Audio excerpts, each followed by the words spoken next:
Selamat datang di YouTube channel Nita Apriani. Jangan lupa subscribe dan like ya.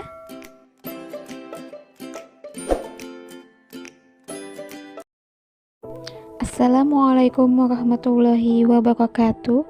Perkenalkan, nama saya Nita Apriani, peserta Latsak CPNS golongan 2 angkatan 14 kelompok 2 yang diselenggarakan oleh BPSDM Provinsi Kalimantan Selatan. Pada kesempatan kali ini saya akan membahas tentang isu kontemporer. Apakah ada yang tahu apa itu isu kontemporer? Isu kontemporer adalah suatu pokok persoalan yang terjadi pada masa sekarang atau menjadi trending topik pada saat ini. Jadi solusi penyelesaiannya harus sesuai dengan masa sekarang. Setelah kita memahami apa itu pengertian dari isu kontemporer, selanjutnya kita akan masuk pada pembahasan bagaimana cara penyelesaian isu tersebut, yaitu yang pertama dengan cara pra-analisis, kedua memilah atau menapis isu, yang ketiga mendalami atau menganalisis isu, dan yang keempat yaitu alternatif penyelesaian dari isu tersebut. Sekarang kita akan masuk pada tahapan pertama, yaitu pra-analisis. Di sini saya akan mengambil isu sesuai dengan topoksi saya, yaitu verifikator keuangan. Adapun di sini saya mengambil 5 isu, yaitu yang pertama, kekurangan atau tidak lengkapnya dokumen SPJ dan kesalahan dokumen SPJ yang selalu berulang.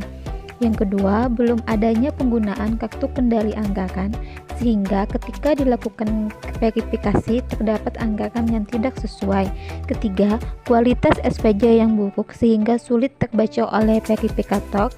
Yang keempat, keterlambatan PPTK dalam melengkapi kekurangan atau kesalahan dokumen SPJ. Yang kelima, penyimpanan arsip dokumen SPJ yang masih belum memadai. Setelah kita mendapatkan isu yang telah kita pilih, kemudian kita akan masuk ke dalam tahapan memilih atau menapis isu. Untuk memilih atau menapis isu, di sini saya menggunakan 2 teknik, yaitu teknik APKL dan teknik USG. Teknik APKL terdiri dari aktual, problematik, kehalayakan, dan kelayakan. Sedangkan teknik USG terdiri dari urgensi, seriousness, dan crown. Baiklah, sekarang kita akan mulai dengan matriks penilaian kualitas isu dengan menggunakan analisis APKL. Berdasarkan 5 isu yang telah saya temukan, maka untuk isu yang pertama saya memberi nilai 17, untuk isu yang kedua saya memberi nilai 19, untuk isu yang ketiga saya memberi nilai 16, dan pada isu keempat saya memberi nilai 15, dan pada isu yang terakhir saya memberi nilai 14. Berdasarkan analisis penilaian kualitas isu dengan kriteria APKL tersebut, maka isu yang dipilih adalah isu nomor 2. Berikutnya, kita akan masuk pada matriks penilaian kualitas isu dengan teknik USG.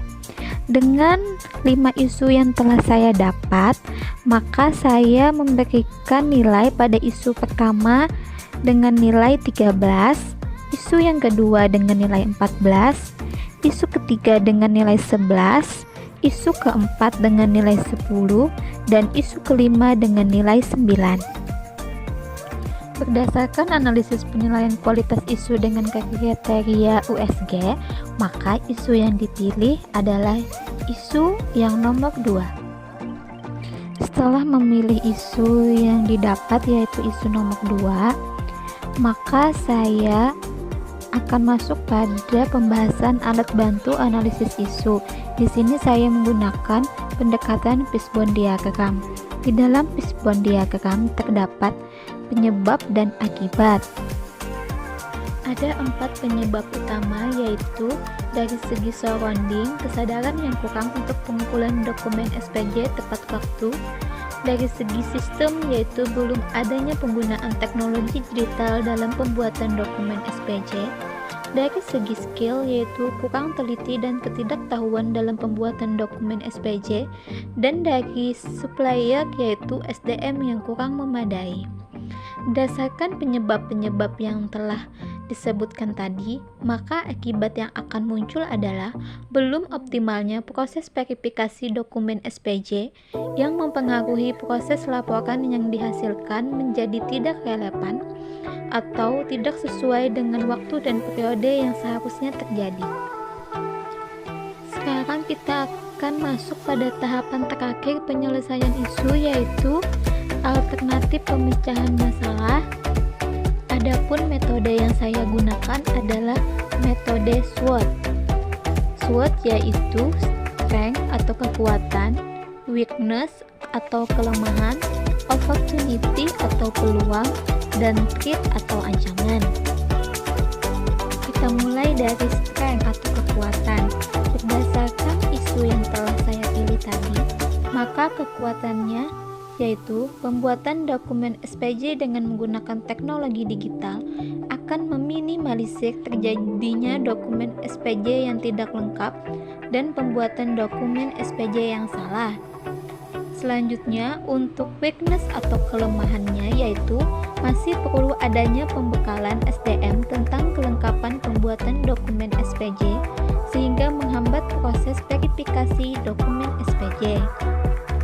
Kemudian, opportunity atau peluangnya adalah penggunaan teknologi digital akan mempermudah PPTK dalam membuat dokumen SPJ dan sangat berpengaruh pada percepatan verifikasi dokumen SPJ dan akan menghasilkan laporan yang relevan, cepat, dan akuntabel. Selanjutnya, untuk threat atau ancamannya yaitu perlu usaha lebih untuk menyadarkan PPTK tentang pentingnya kelengkapan dokumen SPJ agar menghasilkan dokumen SPJ yang berkualitas. Dengan metode SWOT yang telah kita buat tadi, maka berikut ini adalah tabel alternatif penyelesaian masalah yang terdiri dari alternatif penyelesaian, tahapan setiap alternatif, hasil yang diharapkan, dan para pihak. Untuk alternatif penyelesaiannya, yang pertama yaitu dengan melakukan pendataan terkait PPTK yang belum memahami sepenuhnya tentang pembuatan dokumen SPJ, baik tentang kelengkapan dan kualitas dokumen SPJ yang diberikan kepada bagian verifikator. Yang kedua, perlu adanya digitalisasi dalam pembuatan dokumen SPJ agar dokumen SPJ yang dihasilkan akan lebih berkualitas, cepat, relevan, dan akuntabel. Yang ketiga, perlu dilakukan pedoman kelengkapan dokumen SPJ. Untuk tahapan setiap alternatif yaitu yang pertama, camat mendata sejauh mana PPTK memahami tentang pembuatan dokumen SPJ. Yang kedua, memberikan pemahaman terhadap PPTK tentang kelengkapan dokumen SPJ agar dapat diverifikasi dengan cepat. Yang ketiga, melakukan persiapan dan rancangan untuk pembuatan dokumen SPJ dengan digitalisasi. Adapun hasil yang diharapkan, yang pertama, pembuatan dokumen SPJ lebih baik dan berkualitas. Yang kedua, verifikasi dokumen SPJ menjadi lebih cepat. Dan yang ketiga, dapat terlaksananya laporan yang relevan agar tidak terjadinya kesalahan dalam verifikasi yang nantinya akan menjadikan temuan dari BPKD. Kemudian diharapkan para pihak seperti camat dan seluruh PPTK terlibat dalam penyelesaian isu tersebut. Demikianlah penjelasan saya terkait dengan isu kontemporer sesuai dengan topoksi saya, yaitu verifikator keuangan. Semoga bermanfaat. Assalamualaikum warahmatullahi wabarakatuh.